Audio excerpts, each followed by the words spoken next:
Hello everyone, welcome back to my channel Initial Solution. Today in this video I'm going to show you how to unfollow a person on TikTok. So go for your TikTok app, go for your profile, and you can see here is a following option. So go for it and search for this person whom you wanna unfollow. Okay, and unfollow that profile. So just click on following and you are successfully unfollow that person.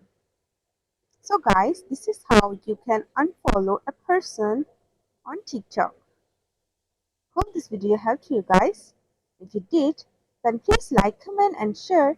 Subscribe to our channel and don't forget to hit the bell icon for more videos. Thank you.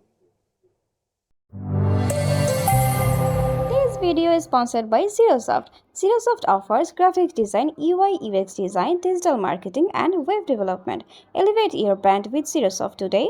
For more details, check the description box.